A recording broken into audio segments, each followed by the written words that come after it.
Bismillahirrahmanirrahim. Assalamualaikum warahmatullahi wabarakatuh. Alhamdulillahi ala ihsani wa syukru lahu ala taufiqihi wa amtinani. Asyhadu an la ilaha illallah wahdahu la syarika lahu ta'ziman li sya'nihi wa asyhadu anna Muhammadan abduhu wa rasuluhu da'i ila ridwani. Allahumma salli alaihi wa ala alihi wa ashabihi wa ikhwanihi. Hadirin hadirat yang dirahmati oleh Allah Subhanahu wa taala. Pada kesempatan bahagia ini ya, saya ingin berikan beberapa nasihat-nasihat terkait dengan kehidupan.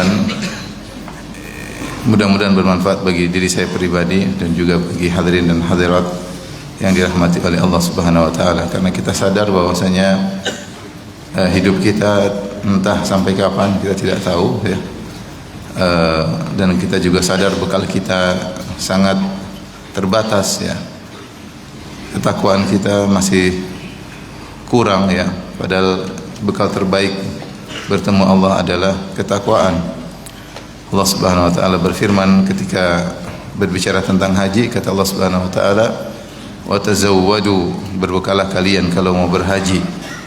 Harus punya bekal. Oleh karenanya ketika berhaji disyaratkan harus memiliki bekal.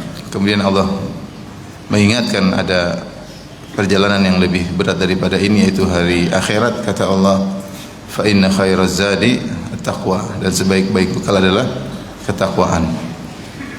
Demikian juga ketika Allah Subhanahu wa taala berfirman tentang anugerah pakaian yang Allah berikan, ya bani Adam qad anzalna 'alaikum libasa yuwari sawatikum warisha wa libasut taqwa dzalika khair. Wahai anak Adam, sungguhnya kami telah menurunkan kepada kalian pakaian yang menutup aurat kalian, warisha, dan juga perhiasan keindahan terkait dengan pakaian tersebut. Kemudian Allah berfirman, harus ada yang lebih kalian perhatikan dari sekedar penampilan, walibasut taqwa dzalika khair. Pakaian ketakwaan itulah yang lebih baik. Dan sementara kita hidup di zaman yang penuh dengan godaan ya, kesibukan yang menjadikan ketakwaan kita sulit untuk naik ya. Ketakwaan kita terkadang menurun ya, sementara ajal kita tidak tahu sampai kapan. Oleh karenanya berikut ini saya akan menyampaikan beberapa nasihat-nasihat dalam rangka untuk mengingatkan diri saya sendiri dan juga saya share kepada ikhwani dan akhwati, semoga bermanfaat. Adapun nasihat yang pertama, hendaknya seorang tidak meremehkan kebaikan sedikit pun untuk dia lakukan, dan tidak meremehkan kemaksiatan sedikit pun agar dia tinggalkan ya. Jangan meremehkan kebaikan sedikit pun hendaknya dia lakukan, dan jangan meremehkan kemaksiatan sedikit pun, jangan sampai dia lakukan maksiat karena dianggap remeh. Dalam suatu hadis dari Ibnu Mas'ud radhiyallahu taala anhu, Rasulullah SAW bersabda, al jannatu aqrabu ila ahadikum min syiraki na'lihi wan naru mithlu dzalik. Kata Nabi sallallahu alaihi wasallam bahwasanya surga lebih dekat kepada salah seorang dari kalian daripada tali sendalnya, dan neraka pun demikian. Surga lebih dekat kepada salah seorang dari kalian daripada tali sendalnya, dan neraka pun demikian juga lebih dekat kepada salah seorang dari kalian daripada tali sendalnya. Sini para ulama ketika membahas hadis ini, mereka menyebutkan ini dalil bahwasanya sebab untuk masuk surga atau sebab untuk masuk neraka adalah amal perbuatan. Amal perbuatan. Ada dua isyarat dalam hadis ini yang menunjukkan amal perbuatan adalah sebab masuk surga atau masuk neraka. Yang pertama, Rasulullah SAW menyebut tentang syiraku an-na'al, tali sendal. Yang tali sendal adalah berada di punggung kaki. Bahwasanya masuk surga atau masuk neraka adalah dengan maju mundurnya kaki tersebut, isyarat kepada amal perbuatan. Kemudian yang kedua yang menunjukkan bahwasanya sebab masuk surga atau masuk neraka adalah amal, kata sebagian ulama bahwasanya hadis ini secara hakiki karena amal berada dalam tubuh manusia sementara tali sendal di luar tubuhnya, sehingga dengan demikian amal lebih dekat dengan seorang hamba daripada tali sendalnya, karena amal wasfun qaimun bil jasad, yaitu sifat yang berada di jasad orang tersebut. Sementara tali sendal dia pakai, sehingga yang melekat dalam diri lebih dekat daripada yang dia pakai. Ini semua isyarat kepada amal perbuatan, apakah kepada tali sendal yang berada di kaki yang menunjukkan gerakan, ataukah amal yang berada dalam tubuh yang lebih dekat daripada tali sendal. Kemudian mereka menjelaskan amal-amal tersebut sangat mudah memasukkan surga dan juga sangat mudah memasukkan seorang dalam neraka. Maka ketika Rasulullah SAW mengatakan al-jannatu aqrabu ila ahadikum min syiraqi na'lihi wal naru mithlu dzalik, bahwasanya surga lebih dekat kepada salah seorang dari kalian daripada tali sendalnya, dan neraka pun demikian. Mereka rata-rata para syurahul hadis mengatakan maksudnya adalah untuk masuk surga tidak susah-susah. Terkadang dengan amalan yang sepele Anda bisa masuk surga, dan untuk masuk neraka juga tidak susah-susah. Terkadang dengan amal yang maksiat yang sepele ternyata bisa masuk dalam neraka jahanam. Karena kita tidak tahu amal soleh mana yang Allah menurunkan atau mencurahkan rahmatnya kepada kita sehingga memudahkan masuk surga, dan kita tidak tahu juga maksiat mana yang menjadikan seorang dimurkai oleh Allah Subhanahu wa taala. Bukankah Rasulullah SAW bersabda, "Innar rajula la yatakallamu bi kalimatin la yulqi laha balan." Ya, sungguh seorang mengucapkan kata-kata, satu kata yang atau statement yang dia tidak memperdulikan perkataan tersebut, yarfa'ullahu biha darajat, maka Allah mengangkat derajatnya yang tinggi gara-gara satu statement tersebut yang tidak dia pedulikan. Ternyata efeknya luar biasa, mengangkat derajatnya yang sangat tinggi. Dan sebaliknya, wa inna rajula la yatakallamu bi kalimatin la yulqi laha balan yahwi biha fi nari jahannam 70 kharifan. Dan sungguh seorang mengucapkan satu kata-kata yang dia tidak pedulikan akan kata-kata tersebut, dia menganggap sepele, ternyata menyebabkan dia terjerumus dalam neraka jahanam sejauh 70 kharif, 70 tahun ya. Ini menunjukkan bahwasanya ada amalan-amalan yang kelihatannya sepele, ternyata Allah merahmati kita dengan amalan tersebut, dan ada amalan-amalan maksiat yang kita lihat yang sepele, ternyata Allah murka gara-gara amal maksiat tersebut. Yang menguatkan akan makna ini seperti dalam hadis bahwasanya ada seorang wanita yang masuk surga gara-gara memberi minum kepada seekor anjing. Ada seorang laki juga masuk surga gara-gara dia menghilangkan gangguan dari jalan. Ya, padahal amalan tersebut menghilangkan gangguan dari jalan adalah amal yang paling ringan. Rasulullah SAW bersabda, "Al-imanu bid'un sab'una syu'bah." Iman itu 70 sekian cabang. A'laha kalimatu la ilaha illallah. Yang paling tinggi adalah kalimat la ilaha illallah. Wa adnaha imatatul adha 'anit thariq, dan yang paling ringan adalah menghilangkan gangguan dari jalan. Tapi Rasulullah SAW mengabarkan kepada kita ada seorang masuk surga gara-gara melakukan amalan yang paling ringan, yaitu menghilangkan gangguan dari jalan.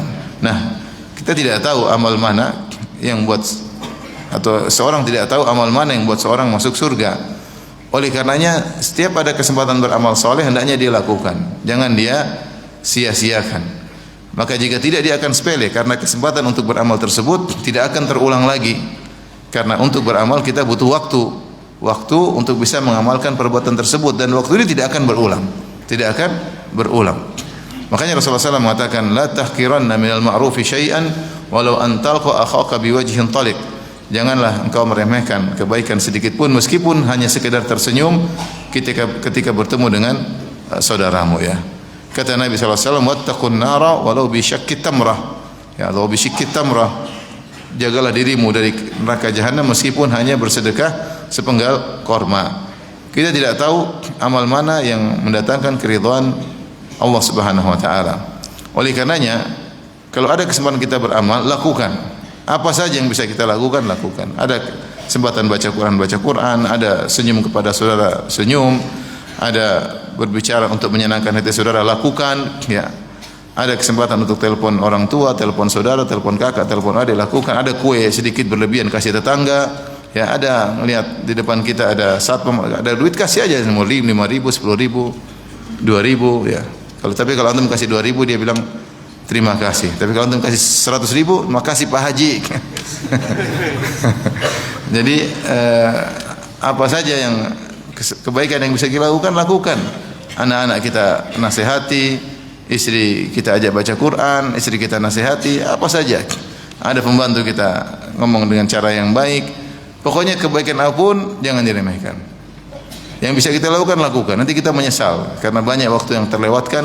Ada kesempatan kita melakukan kebaikan dan kita tidak melakukannya. Jadi saya sebutkan, Rasulullah mengabarkan kepada kita ada seorang masuk surga gara-gara melakukan amal terendah, amal yang paling rendah, iman yang paling rendah, imatatul adza anit thariq, menghilangkan gangguan dari jalan. Namun gara-gara itu dia masuk apa? Surga. Maka urusan rahmat urusan Allah Subhanahu wa taala. Yang penting kita berusaha punya aktivitas kebaikan dan jangan kita sepelekan meskipun sedikit pun. Dan sebaliknya jangan sepelekan maksiat meskipun kelihatannya ringan. Wa tahsabunahu hayyinan wa huwa 'indallahi 'azim. Bisa jadi kau menyangka dia perkara yang ringan namun dia besar di sisi Allah Subhanahu wa taala, ya. Maka Rasulullah pernah mengabarkan, ya, ada seorang mengucapkan satu kata-kata dia tidak pedulikan, ternyata terjerumus dalam neraka jahanam. Rasulullah SAW juga pernah mengabarkan bahwasanya ada seorang wanita, ya, dakhalat imra'atun nara bihirratin habasatha. Lihirratin habasatha, gara-gara dia mengekang fi hirratin habasatha, gara-gara dia mengekang seekor kucing hatta matat, sampai mati kucing tersebut. La hiya at'amatha, tidak dia kasih makan, wala hiya tarakatha ta'kulu min khashashal ard. Ya, dia tidak membiarkan kucing tersebut cari makan sendiri dan dia tidak kasih makan kucing tersebut sehingga kucing tersebut mati. Kelihatannya sepele, namun ternyata dia diadab gara-gara kucing tersebut. Oleh karenanya Rasulullah juga mengabarkan ketika bainama rajulun yamshi wa alaihi hullatani, ada seorang sedang berjalan kemudian memakai dua pakaian yang indah, dia takjub, ujub dengan pakaiannya tersebut. Id khasafallahu bihil ard, tiba-tiba Allah benamkan dia di dalam bumi. Wa huwa yatajaljalu fiha ila yaumil qiyamah, maka dia pun digoncangkan oleh Allah dalam bumi sampai hari kiamat. Sederhana, gara-gara punya baju baru, jalan sombong, tahu-tahu Allah benamkan. Maka kita tidak tahu kapan Allah murka gara-gara maksiat yang mana, maka jangan pernah menyepelekan maksiat. Nah, sekarang kita hidup di zaman yang terkadang kita menggampangkan amal soleh sehingga kita tidak melakukannya. Dan yang kedua, betapa sering kita meremehkan maksiat sehingga kita tidak ragu-ragu untuk juga melakukannya. Maka seorang yang beriman berhati-hati, segala amal soleh meskipun kelihatannya sepele, lakukan saja. Lakukan saja. Yang penting tulus, yang penting berusaha. Enggak tahu dari amal mana yang Allah ridhai, amal mana yang lebih ikhlas. Rubba amalin saghirin tu'azzimu niyyah. Betapa banyak amal kecil namun jadi besar di sisi Allah karena niat yang tulus. Enggak tahu, lakukan saja. Kita menganggap satu amalan besar, ternyata iman kita, niat kita terkontaminasi. Kita mengeluarkan uang banyak, kita merasa itu hebat, ternyata nilainya menjadi kecil. Kenapa? Niat kita bermasalah, ya. Oleh karenanya nasihat saya pribadi, kapan ada kesempatan beramal soleh, lakukan apa saja. Mau sedekah, mau senyum, mau bertutur kata yang baik, mau perhatian sama anak, perhatian sama istri, silaturahmi, punya kebaikan sama tetangga, ya, berbicara dengan menghormati orang lain, tidak merendahkan orang lain. Apa saja yang bisa kita lakukan, lakukan. Dan maksiat tinggalkan, ya. Karena saya bilang di antara contoh maksiat yang digampangkan adalah maksiat melihat aurat wanita, ya, di medsos, di YouTube, di iklan-iklan, ya. Sehingga seorang saking terbiasanya melihat maksiat tersebut, lisannya tidak mengucapkan astagfirullah karena terbiasa. Baik sekarang musim politik, ya, semua orang suka nonton apa? Berita. Dan berita-berita tersebut akan disampaikan oleh pembawa acara yang terbuka sebagian apa? Auratnya, entah rambutnya kelihatan, entah tubuhnya yang seksi, entah. Maka seorang bertakwa kepada Allah, kalaupun dia harus dengar suara, tidak usah nonton. Kalaupun harus, kalau enggak, alhamdulillah, mending tidak usah, ya. Betapa sering kita lihat pertikaian dalam dunia perpolitikan kemudian jadi kawan semuanya. Oleh karenanya seorang mengisi hari-harinya dengan beramal saleh sebisanya dan meninggalkan maksiat semaksimal mungkin. Yang pertama. Yang kedua, Ikhwan dan akhwat yang dirahmati oleh Allah Subhanahu wa taala, pengalaman hidup menyebutkan bahwasanya banyak masalah bisa selesai dengan baik, dengan happy ending, dengan kesudahan yang indah jika dilakukan atau dihadapi dengan kesabaran. Jika dihadapi dengan kesabaran. Siapa yang bersabar, maka Allah akan kasih solusi dengan cara Allah Subhanahu wa taala. Siapa yang tidak bersabar, maka mungkin dia mendapatkan solusi, tapi solusi tersebut tidak seindah sebagaimana kalau yang kasih solusi adalah Allah Subhanahu wa taala. Dan hal ini disebutkan oleh Al-Alusi ketika menafsirkan firman Allah dalam surat Al-A'raf, wa tammat kalimatu rabbikal husna ala bani Israil bima sabaru wa dammarna ma kana yasna'u fir'aunu wa qaumuhu wa ma kanu ya'rishun. Kata Allah Subhanahu wa taala, wa tammat kalimatu rabbikal husna, dan telah sempurnalah keputusan Rabbmu yang indah. Keputusan yang indah buat siapa? Ala bani Israil, kepada bani Israel. Kenapa? Bima sabaru, karena mereka bersabar. Ketika mereka bersabar, maka mereka akan mendapatkan solusi yang indah.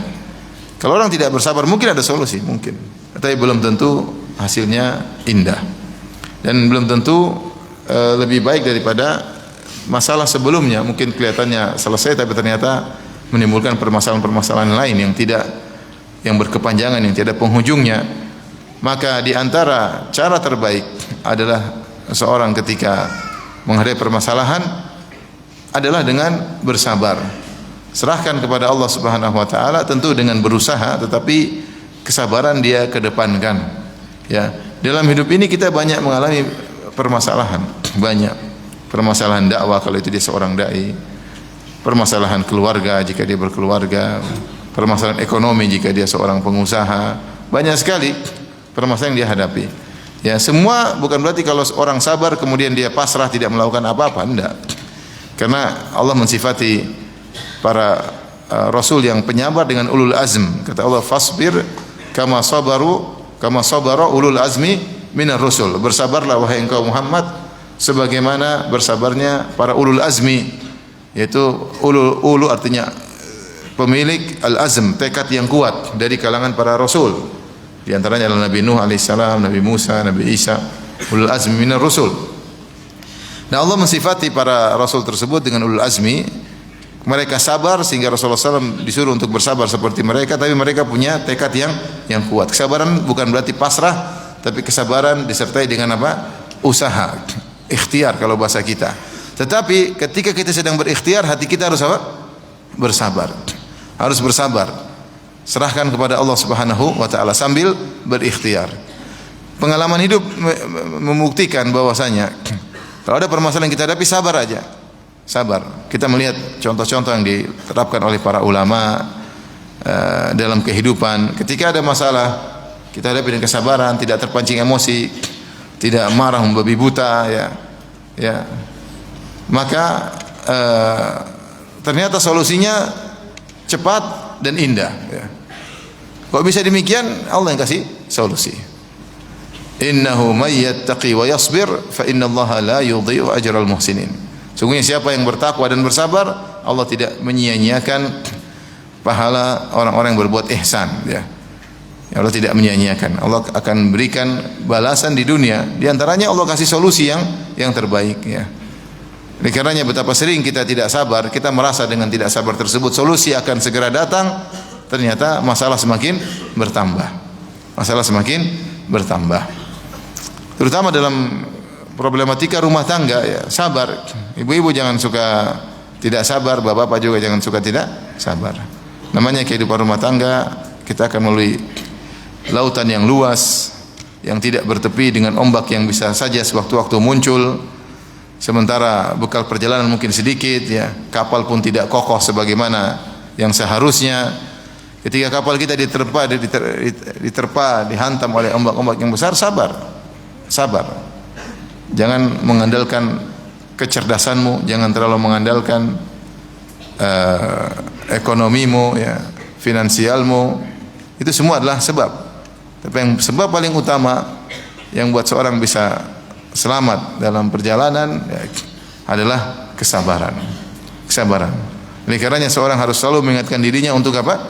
Bersabar. Ingat ayat ini. Wa tammat kalimatu rabbikal husna ala bani Israila bima sabaru. Maka tetaplah keputusan yang terbaik, kesudahan yang terbaik, kesudahan yang indah ya dari Allah Subhanahu wa taala untuk Bani Israel setelah mereka mengalami kesulitan ratusan tahun dalam genggaman Firaun.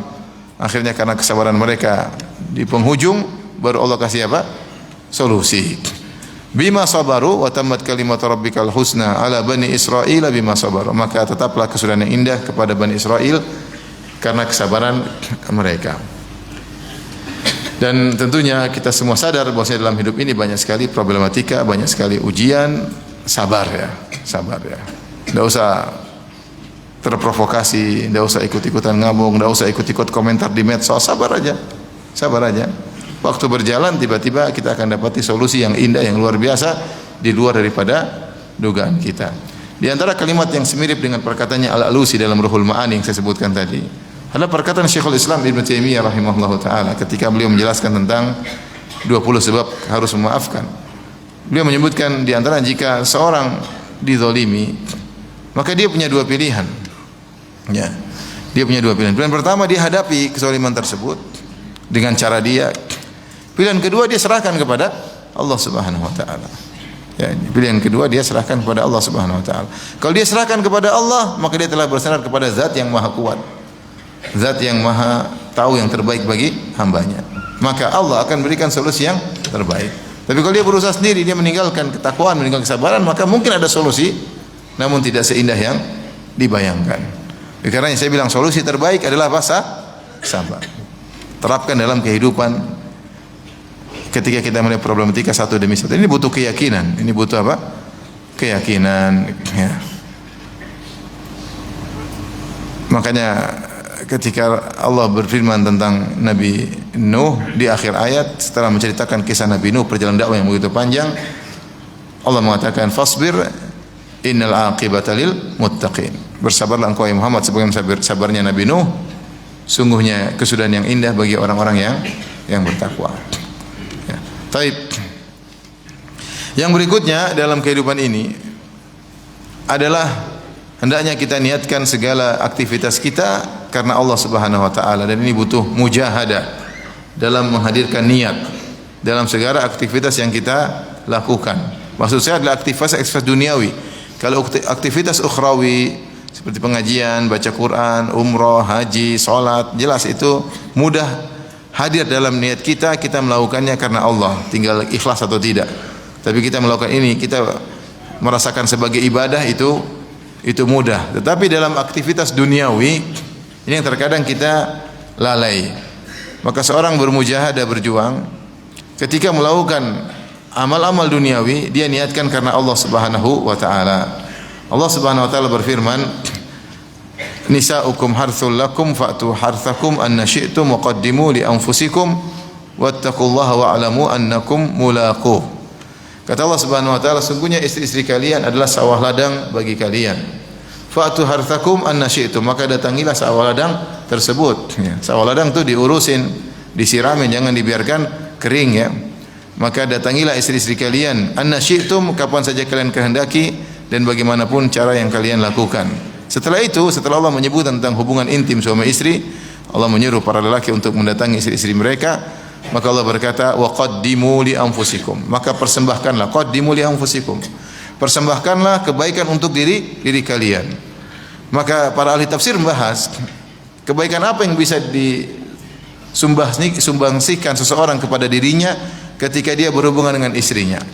Ternyata dalam hubungan intim seorang laki dengan istrinya, ternyata di situ ada kebaikan yang bisa seorang buat untuk dirinya. Wa qaddimu li anfusikum, yaitu sumbangsikan, berikanlah kebaikan untuk diri kalian bahkan dalam ketika berhubungan dengan istri-istri kalian. Maka para ahli tafsir membahas apa kebaikan yang bisa diperoleh seorang ketika berhubungan dengan istri dalam suatu kegiatan duniawi yang benar-benar ada kelezatan di situ dan benar-benar membuat seorang mungkin lupa dari akhirat. ternyata kegiatan duniawi yang benar-benar beri puncak kelezatan tersebut, seorang bisa dapat pahala. Apalagi kegiatan duniawi yang lainnya. Bagaimana caranya? Caranya ketika engkau berhubungan dengan istrimu, maka niatkan, misalnya pasang niat-niat yang baik. Niatnya karena Allah. Saya berhubungan istri karena Allah. Allah yang perintahkan. Allah yang mengatakan fa'tu harthakum apa? Anna syi'tum. Saya datangi istri saya karena perintah Allah Subhanahu wa taala. Saya datangi istri saya untuk kepentingan saya sendiri, untuk menjaga kemaluan saya, untuk menjaga pandangan saya sehingga saya tidak jelalatan matanya ini. Kemudian juga saya niatkan untuk menyenangkan istri. Saya niatkan juga untuk menundukkan pandangan istri. Ya, saya juga niatkan untuk agar punya anak soleh, keturunan yang soleh. Sehingga ketika seorang berhubungan dengan istrinya, dia pasang beberapa niat, maka dia akan mendapatkan pahala padahal dia berhubungan intim dengan istrinya. Ini seperti barometer, ya, contoh sampel bagaimana kita bisa mendapatkan pahala dalam urusan duniawi. Maka analogikanlah atau kiaskanlah dengan urusan duniawi yang lain. Untuk datang, misalnya siapa saja, ada orang datang untuk ngobrol, niat untuk menyenangkan hatinya, niat untuk apa, membuat dia bahagia, niat untuk menghormatinya, dia seorang mukmin sehingga kita hormati. Dia orang tua, Rasulullah mengatakan di antara ketakwaan adalah menghormati lelaki tua yang mukmin misalnya. Banyak hal yang bisa kita masukkan dalam hati kita ketika kita sedang beraktivitas, ya. Nah, ini kalau hilang dari hati kita, khawatirnya hanya sekedar menjadi duniawi murni. Padahal kegiatan duniawi kita dibandingkan kegiatan agama kita biasanya lebih banyak kegiatan apa? Duniawi. Waktu kita untuk melakukan ibadah tidak banyak, untuk sholat, baca Quran, untuk mungkin tidak banyak. Tapi kegiatan kita yang lain kebanyakannya urusan dengan istri, urusan dengan keluarga, urusan dengan mertua, urusan dengan orang tua, urusan kakak adik, urusan dengan orang kantor, urusan dengan supir, urusan dengan pembantu. Nah, itu kalau kita niatkan seluruhnya karena Allah, maka argo pahala jalan terus, ya. Sayang kalau kita hanya sekedar duniawi tidak kita hadirkan niat. Maka di sini perlu mujahadah. Mujahadah itu bersungguh-sungguh atau berjihad, berjuang untuk bisa menghadirkan niat dalam urusan-urusan duniawi. Ngobrol sama pembantu pun niatkan karena Allah bisa. Saya pembantu kasihan miskin, dia ini kerja untuk keluarganya, maka saya bertutur kata halus, saya tidak ingin begini. Saya pun kalau tegas pun untuk lebih kebaikan dia. Kita niatkan karena Allah, semua pahala. Semua apa? Pahala. Bahkan mungkin kita marahin dia pun kita dapat, kita niatkan saya marah agar dia lebih apa? Lebih baik. Bukan sekedar emosi semata, tapi karena Allah agar dia lebih baik. Dia seorang wanita muslimah, wanita mukminah yang kita seorang mukmin juga perlu memperhatikan dirinya.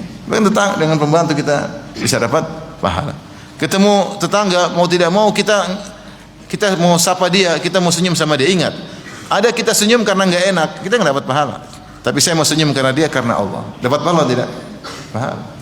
Kalau kita senyum sama dia karena enggak enak, enggak ada pahalanya. Tapi ini saya tetangga saya, dia punya hak, saya senyumin dia, saya salamin dia. Assalamualaikum Pak, gimana kabarnya? Niatin karena Allah, pahala tidak? Pahala. Maka betapa banyak perkara keduniaan yang kita lakukan namun tidak kita niatkan karena Allah, hanya sekedar perkara dunia semata, tidak ada nilainya. Oleh karenanya yang perlu kita perhatikan adalah bermujahadah, berjuang agar menghadirkan niat dalam perkara-perkara duniawi. Ngobrol sama istri sebelum tidur, ngobrol, ketawa ketiwi, dapat pahala enggak? Dapat pahala, dapat bonus lagi. dapat pahala kalau kita niatin karena Allah. Duduk sengaja kita lepaskan semua HP kita, duduk saya ingin ngobrol sama istri, gimana sayang, gimana cintaku, gimana manisku, gimana. Yang jomblo enggak ngerti seperti ini, ya. Dapat pahala, ya. Saya sering sampaikan akan hal ini, ya. Sampai Ibnu Abbas ketika menyebutkan hadis, ya, bitu inda khalati Maimunata fatahaddatsa Nabi sallallahu alaihi wasallam ahlihi sa'atan thumma raqada. Aku nginap di rumah bibiku Maimunah, kemudian Rasulullah SAW ngobrol dengan istrinya beberapa waktu, kemudian beliau tidur. Sampai hadis ini dibawakan dalam makna hadis ini dibawakan dalam bab dalam Sahih Bukhari, bab as-sahar fil ilm, as-samar fil ilm, bab tentang ngobrol di malam hari dalam ilmu. Padahal di antara makna yang dibawakan oleh Imam Bukhari adalah ngobrolan suami istri. Dijelaskan oleh Ibnu Hajar rahimahullah taala, karena sebagaimana seorang malam-malam menunda tidurnya karena menuntut ilmu dapat pahala, demikian juga seorang menunda tidurnya Karena ngobrol dengan istri juga dapat pahala seperti menuntut apa? Ilmu, ya. Jadi jangan dikira dapat pahala cuman baca kitab saja, ya. Baca kitab gundul saja dapat pahala. Ngobrol sama istri juga bisa dapat apa? Pahala. Maka seorang kalau diniatkan karena Allah, saya ingin ngobrol sama istri, maka topiknya saya pilih tawa ketiwi, biar dia nyaman, biar saya nyaman, dapat pahala. Dapat pahala. Ya. Jangan kalau ketemu istri kemudian ngobrol yang berat-berat, ya. Besok pilih apa? Nomor 1 atau nomor 2? Nggak usah. Nggak usah. Saya juga nggak pernah pulang sampai istri pun saya bilang hadis ini dhaif karena dalamnya perawinya ada namanya gini-gini. Ada khilaf di kalangan para ahli jarh wa ta'dil tentang rawi ini. Ah, ngapain istri saya tambah pening? Nggak ada. Jahmiyah bilang begini, nggak ada. Ngobrol yang santai yang sesuai dengan nalar dia yang kita bisa dapat pahala. Jadi sebenarnya kita sering melakukan kebaikan banyak, insya Allah banyak, antum sering melakukan kebaikan. Cuma yang kurang menghadirkan apa? Niat. Nah, kalau kita sering menghadirkan niat, orientasi kita selalu akhirat. Kita selalu ingat akhirat, selalu ingat Allah, selalu ingat Allah, selalu ingat Allah, selalu ingat akhirat, selalu ingat akhirat. Dan itu dampaknya luar biasa, efeknya luar biasa dalam kehidupan kita sehari-hari, ya. Jadi ingat ini dalam kehidupan ini diantara nasihat yang perlu saya selalu ingatkan diri saya, menghadirkan selalu niat karena Allah dalam segala kegiatan, terutama dalam kegiatan-kegiatan apa? Duniawi. Terutama dalam kegiatan-kegiatan duniawi. Tapi di antara hal yang bermanfaat dalam kehidupan ini yang mungkin sering saya lalaikan adalah kurang penghayatan dalam zikrullah, kurang penghayatan. Zikir, kalau seorang berzikir tanpa penghayatan tetap dapat pahala. Dia ibadah lisan. Tapi jika zikir tersebut dari penghayatan, maka tentu pahalanya lebih besar dan punya efek yang besar terhadap iman seseorang. Contoh sederhana, kita sering baca Quran tapi kita baca saja, target yang penting setengah juz, 1 juz, tanpa kita menghayati maknanya. Padahal kita mampu untuk menghayati, terutama ustaz-ustaz. Dia bisa baca ayat sambil dia merenungkan maknanya, bisa atau tidak? Bisa. Cuma masalahnya ketika kita baca kita tidak niat tadabbur, itu masalahnya. Tidak niat apa? Tadabbur. Padahal Allah berfirman, "Afala yatadabbarunal Qur'an." Kenapa mereka tidak mentadabburi Al-Qur'an? Allah mengatakan dalam Al-Qur'an, "Liyadabbaru ayatihi." Al-Qur'an itu ditadabburi ayat-ayatnya. Sehingga terkadang berjam-jam atau berlama-lamaan kita baca Al-Qur'an tanpa mentadabburi ayatnya, efeknya berbeda ketika kita sambil apa? Berusaha, enggak usah kita tadabbur tafsirnya, kita berusaha hanyut dalam terjemahannya saja. Hanyut dalam terjemahannya saja. Ketika kita tidak berusaha menghayati terjemahannya saja, kita hanya baca-baca gitu aja, efeknya kurang dalam iman, dalam kebahagiaan kita. Maka mulai sekarang kita sama-sama berusaha. Kalau baca Quran, niatkan saya mau tadabbur. Minimal tadabbur apa? Terjemahannya. Kalau yang bisa bahasa Arab, insya Allah dia ngerti terjemahannya. Cuma dia mau atau tidak, atau sekedar baca saja. Kalau dia sekedar baca saja, efeknya kurang. Karena keluar daripada tujuan utama Al-Quran. Dia dabbaru ayatihi, untuk ditadabburi ayatnya. Tapi kalau dia baca sama-sama setengah jam atau sama-sama 10 menit baca Quran, yang satu dia baca tadabbur, pasti beda efek dalam keimanannya. Ini contoh satu, zikrullah dengan baca Al-Quran, namun kita kurang serius. Kita kurang apa? Serius, ya. Para ulama sampai menyebutkan ada baca Quran, kalau kau ada baca Quran ada beberapa niat yang bisa kau pasang. Niatnya ini. Di antaranya niatnya untuk apa? Mentadabburi. Di antaranya zikir-zikir yang kita lakukan dalam keseharian. Contoh zikir setelah sholat. Kita saking hafalnya, kita terkadang tidak mentadabburi. Ya. Kita lahun ni'matu wa lahul fadlu wa lahu tsana'ul hasan. Kita baca begitu saja tanpa kita renungkan maknanya. Makanya jangan baca cepat-cepat, baca santai aja sambil saya tidak suruh mendalami tafsirnya, enggak, tapi renungkan saja maknanya sedikit saja, ya.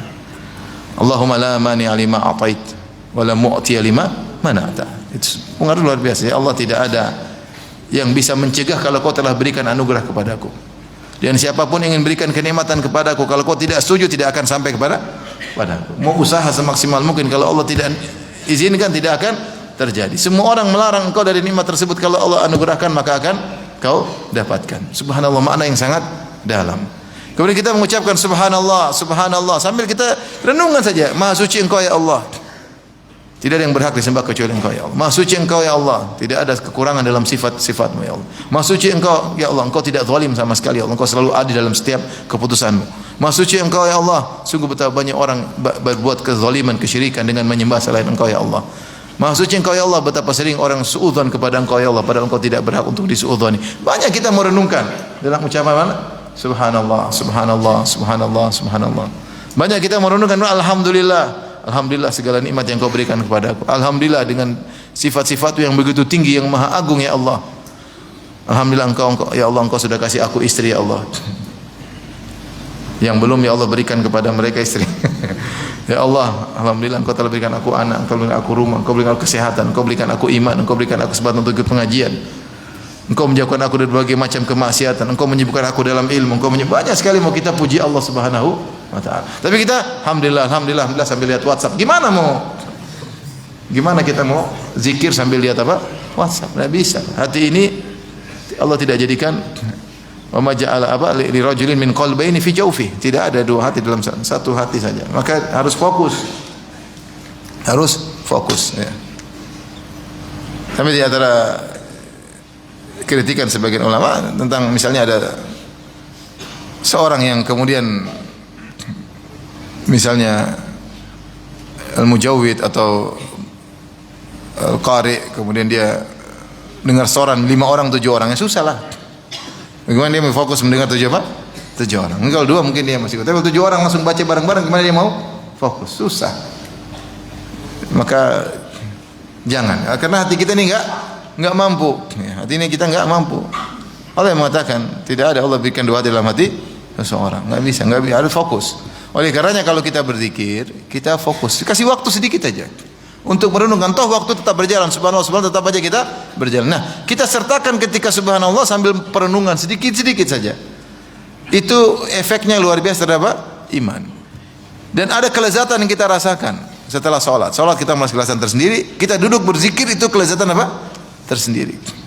Alhamdulillah, Allahu Akbar. Ketika baca ayat kursi, jangan Allahu la ilaha illa huwal qayyum la ta'khudhuhu. Jangan baca pelan-pelan. Allahu la ilaha illa huwal hayyul qayyum. Waktu yang kita baca tetap saja waktu berjalan. Nah, bedanya zikir kita berkualitas atau tidak. Ini di antara hal yang juga banyak saya sesalkan dalam kehidupan ini. Terkadang atau sering saya berzikir tanpa saya berusaha merenungkan apa maknanya. Karena mungkin sudah hafal sehingga lewat begitu saja. Padahal itu hal yang merugikan kita sendiri. Waktu berjalan pahala kita kurang, kalaupun kita dapat pahala, dan efek terhadap keimanan juga apa? Kurang. Tapi kalau kita renungkan makna-makna zikir tersebut sambil berzikir, luar biasa.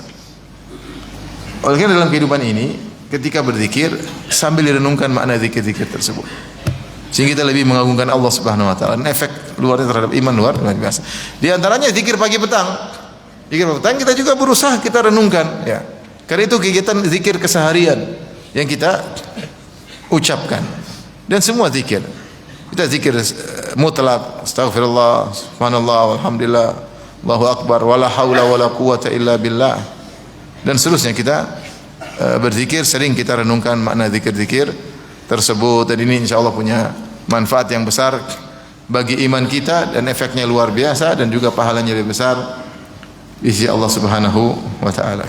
Yang terakhir yang ingin saya sampaikan pada kesempatan pagi hari ini,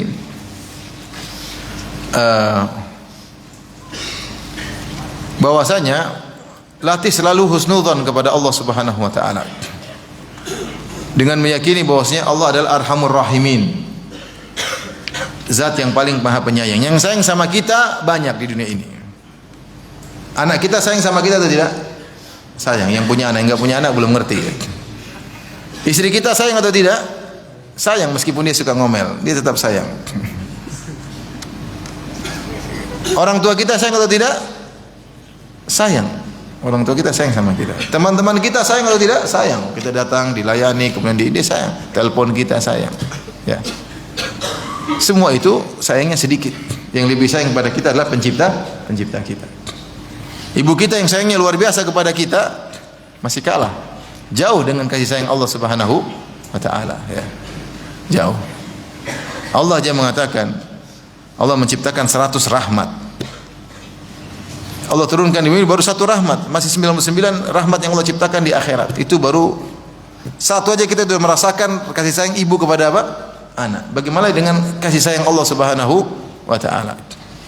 Yang Allah siapkan untuk seseorang di akhirat ataupun sifat rahmat Allah, dan itu adalah asar dari rahmat Allah ketika Allah menciptakan rahmat kasih sayang. Satu saja yang Allah turunkan. Yang antum lihat, ibu antum begitu sayang sama antum, adalah satu dari 100 rahmat yang Allah ciptakan. 99 masih belum Allah turunkan. Oleh karenanya ketika Nabi melihat seorang ibu yang memeluk anaknya kemudian menyusuinya, dan itulah rahmat kasih sayang terbesar di alam semesta ini, kasih sayang seorang ibu kepada anak, apalagi anaknya baru hilang, kemudian dia dapati, kemudian dia segera memeluknya dan menyusuinya, ini rahmat terbesar di dunia yang bisa kita bayangkan, yang kita bisa bayangkan, ya. Maka Nabi berkata kepada para sahabat, "Lallahu arhamu bi ibadihi min hadhihi bi waladiha." Allah lebih sayang kepada hamba-hambanya daripada seorang ibu kepada anaknya. Saya sering sampaikan, kenapa bisa demikian? Mudah, karena Allah yang menciptakan kita. Ibu kita kenapa sayang sama kita? Karena kita pernah dalam rahimnya. Dia makan dari asupan gizi dari tubuhnya. Dia pernah menyusui kita, dia pernah menggendong kita. Itu ibu kita, bukan pencipta kita. Yang ciptakan kita siapa? Allah. Secara logika, yang mengkreat, yang menciptakan lebih sayang kepada hasil ciptaannya daripada yang sekedar mengandung atau ditumpangi untuk hidup dalam rahimnya. Ya. Siapa yang menciptakan kita? Allah. Ya. Fi ayyi suratin ma syaa rakkabak. Yang menentukan bentuknya siapa? Allah. Yang mengatur rezekinya siapa? Allah. Semua Allah. Ya. Kalau kita bikin misalnya antum misalnya apa, menciptakan mobil, antum sayang nggak hasil ciptaan antum? Suka. Antum tukang kayu, antum bikin lemari misalnya, antum bikin lama dia, antum senang nggak dengan ciptaan antum? Senang. Allah menciptakan kita, maka sangat mudah dibayangkan bagaimana Allah sangat sayang kepada hambanya. Lihatlah Nabi Ayub ketika berdoa, ya, anni massaniyadh-dhurr wa anta arhamur rahimin. Selesai. Ya Allah, aku sedang ditipu dengan penderitaan, sementara Engkau yang paling sayang kepadaku dari semua yang sayang kepadaku. Istriku sayang, anakku sayang, temanku sayang, tapi Engkau yang lebih sayang. Ya. Maka ketika kita tahu Allah yang paling sayang kepada kita, sebenarnya mengambilkan faedah bahwa kalau begitu tempat paling utama kita bergantung siapa? Allah. Karena kalau kita tidak sayang, ngapain kita berharap sama Dia? Percuma, dia tidak sayang sama kita. Siapa yang paling utama untuk kita berharap? Yang paling sayang sama kita, yang paling tahu yang terbaik tentang kita, yang paling mengerti tentang kondisi kita, yang paling tahu obat yang terbaik buat kita. Siapa? Rabbul Alamin. Maka hendaknya selalu husnudzan dan bergantung kepada Allah Subhanahu wa taala. Namun Ibnu Al-Qayyim dalam kitabnya Al-Jawabul Kafi, dia menyebutkan husnudzan seperti ini memang sulit kalau orang suka maksiat, susah. Ketika dia suka maksiat, kemudian hatinya bergelimang dengan dosa, dia susah husnudzan. Dia mau husnudzan, hatinya berkhianat, nggak bisa. Kalau saya banyak ini, saya banyak maksiat, gimana? Susah. Meskipun dia baca hadis-hadis tentang Allah Maha Penyayang. Oleh karenanya ketika seorang mendapati hatinya susah untuk husnudzan kepada Allah, segera banyak istighfar. Dia cek lagi, cross check dirinya, apa dosa-dosa yang sedang dia lakukan, atau dosa-dosa yang sedang dia rencanakan, atau dosa-dosa yang sudah dia lakukan, segera dia perbaiki dirinya agar hatinya semakin bersih sehingga dia mudah untuk husnudzan kepada Rabbul Alamin. Dan Allah berfirman dalam hadis qudsi, ana inda dhanni abdi bi, sungguhnya aku berdasarkan persangkaan hambaku kepadaku. Subhanallah, Allah buka pintu, saya tergantung persangkaan apa? Hambaku, ya.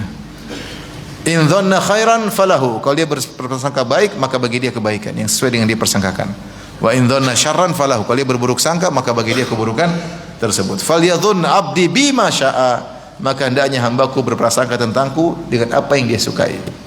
Maka tadi seorang berusaha bersihkan dirinya, dia tahu Allah Maha Penyayang, dan zat yang paling Maha Penyayang itu yang paling berhak untuk kita husnudzani, dan zat yang paling Maha Penyayang itu paling berhak untuk kita bergantung kepadanya, karena dia yang lebih tanggap, dia lebih perhatian, dia lebih kasih solusi. Maka seorang hendaknya selalu menggantungkan hatinya kepada Allah, jangan bergantungkan hatinya kepada sebab. Taib, demikian saja ikhwan dan akhwat yang dirahmati Allah Subhanahu wa taala apa yang saya sampaikan. Ada mau tanya jawab? Hah? Terserah anak, kalau terserah anak enggak usah. Baik, demikian saja kajian kita. Wabillahi taufiq wal hidayah. Assalamualaikum warahmatullahi wabarakatuh.